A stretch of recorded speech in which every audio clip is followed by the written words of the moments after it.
राहुल गांधी ने कल फिर से मोदी जी से कुछ सवाल पूछे हैं, चाइना को लेकर ट्वीट किया है।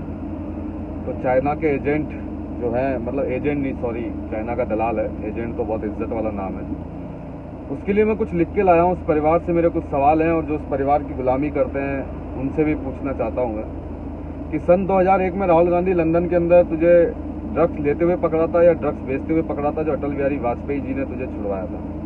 सन 2005 में 2006 में सुकन्या देवी ने तेरे ऊपर बलात्कार का आरोप लगाया, उसके बाद वो परिवार गायब है, कहाँ है पता नहीं। भारतीय इतिहास की सबसे मजबूत प्रधानमंत्री इंदिरा गांधी जी, उनके गार्ड्स उनको गोली मारते हैं, तो सोनिया गांधी उनको पास के हॉस्पिटल एम्स में ले जाने की बजाय डॉक्टर राम लोहिया हॉस्पिटल जो दूर था वहां लेके जाती हैं और फिर वहां से वापस एम्स में लाती हैं।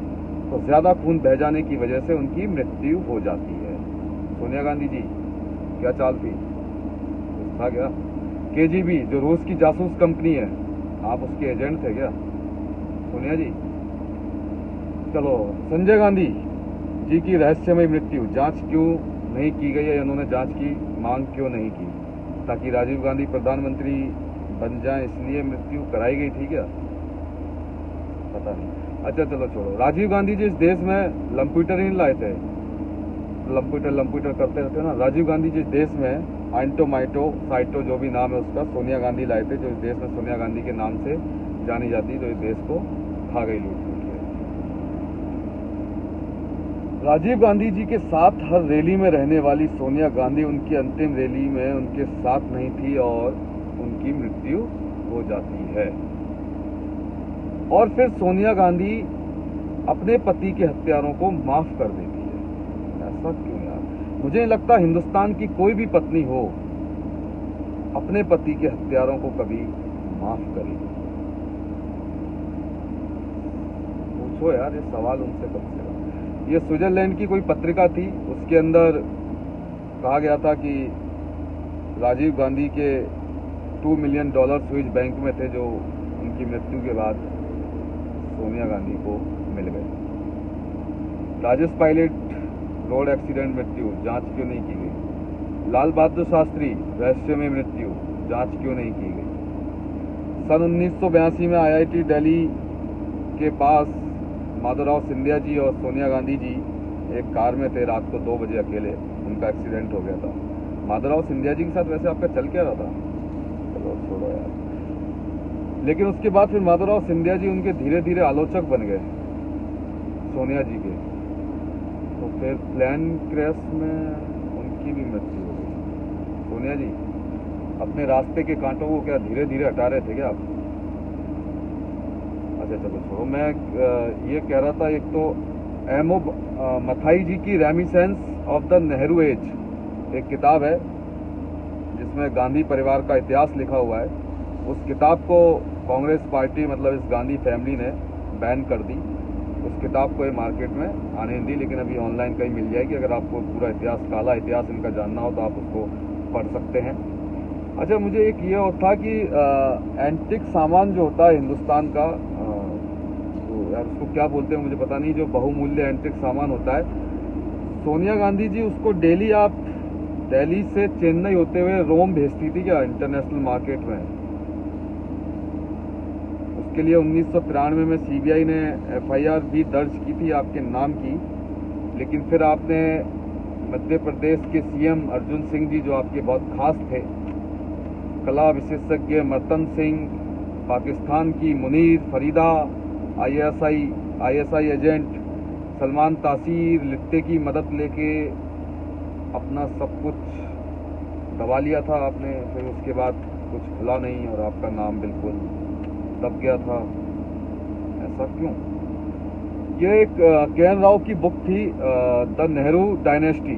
उस बुक के अनुसार मोहम्मद यूनिस और इंदिरा गांधी जी के नाजायज संबंध थे, उसकी वजह से संजय गांधी जी उनके पुत्र थे, ये कहा जाता है। वो राजीव गांधी और मोहम्मद यूनिस और इंदिरा गांधी जी के नाजायज संबंध की वजह से संजय गांधी जी उनके पुत्र थे, ये उस बुक के अंदर कहा गया है। और संजय गांधी इंदिरा गांधी जी से बहुत नफरत करते थे और बुक के अनुसार संजय गांधी ने इंदिरा गांधी के ऊपर हाथ भी उठा दिया था, ऐसा उस बुक में लिखा गया है। ये मैं नहीं कह रहा। और ये सब लोग वो हैं जो उस समय कांग्रेस के अंदर, कांग्रेस पार्टी के अंदर कैबिनेट मंत्री या बड़े बड़े कोई विदेश मंत्री, वो सब लोग थे। ये बात मैं नहीं कह रहा, ये बात उन्होंने कही है। क्योंकि क्या है ना कि कांग्रेस ने कई इतिहासकारों को, कई लोगों को पैसा और बड़े बड़े पद देकर उनको दबा लिया और उनसे जो मन चाहा वो करवाया है। और उन लोगों ने किया है पैसों के दबाव में या बड़ी बड़ी कुर्सियों के चक्कर में देश को बेच खाए लोग। इन्होंने देश की बत्तियां इन्होंने बहुत झोल किए हैं, लेकिन अभी भी लोग गांधी परिवार की क्यों गुलामी करने में लगे हैं, ये बात मुझे अभी तक समझ में नहीं आ रही है। प्रियंका वाड्रा जो अभी विकास दुबे की जांच पर सवाल उठा रही हैं। आपकी ननंद मिखेल वाड्रा दिल्ली जयपुर रोड पर एक्सीडेंट में मारी गई। आपका जेठ रिचर्ड वाड्रा मुरादाबाद में कमरे में मरा पाया गया। ससुर राजेंद्र वाड्रा आपका दिल्ली से पंखे पे लटका हुआ था, दिल्ली के अंदर, दिल्ली में कमरे में, हाँ दिल्ली में कमरे के अंदर पंखे से लटके मिले। देवर आपके नशे के ओवरडोज से मर गए। आपने कभी जांच की मांग क्यों नहीं की? इतना सब कुछ आपके परिवार में हो गया, आप लोग जांच क्यों नहीं करवाते यार? प्रियंका वाड्रा जी, क्या चक्कर है? नटवर सिंह की एक बुक थी, नटवर सिंह जी जो उस समय फॉरेन मिनिस्टर थे, उनकी एक बुक है प्रोफाइल्स एंड लेटर्स।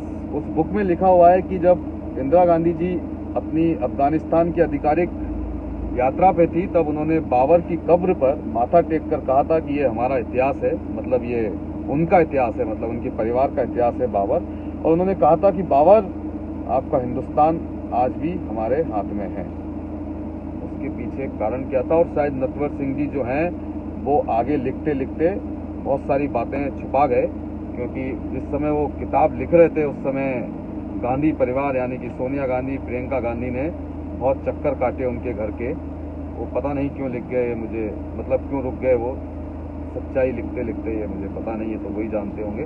कहने का मतलब ये है कि यार इस परिवार ने बहुत लूटा है, इस देश को बहुत बर्बाद किया है, और इसलिए मैं इस परिवार के बहुत विरोध में हूँ। और बातें सिर्फ यही सवाल ही नहीं है, और भी बहुत सारी कहानियां हैं इनकी, जो इनका इतिहास जो है, इनका काला इतिहास जो है, जो आपको बहुत सारी किताबों में मिल जाएगा। ऐसी ऐसी किताबें हैं जो इन्होंने बैन कर दी हैं, जो इन्होंने इंडियन मार्केट में आने ही नहीं दी, लेकिन आप अगर ढूंढने जाओगे तो आपको इनका काला इतिहास मिल जाएगा। बहुत लूटा है इन्होंने।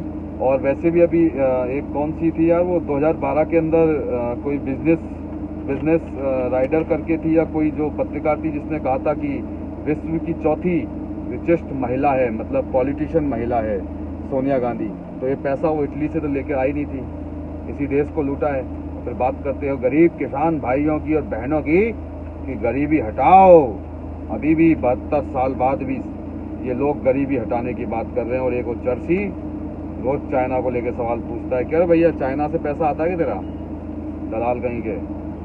चलो, तो इसलिए आप लोग खुद सोचो कि आप किन लोगों की गुलामी कर रहे हो। मैं कांग्रेस पार्टी की बात नहीं करता, मैं इस परिवार की बात करता हूँ जो इस देश को लूट के और खा चुके हैं, जिन्होंने पूरे देश को, इनके ऊपर जांच क्यों नहीं हुई, कभी इनका क्या कुछ क्यों नहीं हुआ, ये तो पता नहीं, क्योंकि सिस्टम में करप्ट एक आदमी नहीं होता, पूरा सिस्टम करप्ट होता है, तो वो सब कुछ छुपा रहता है। जय हिंद।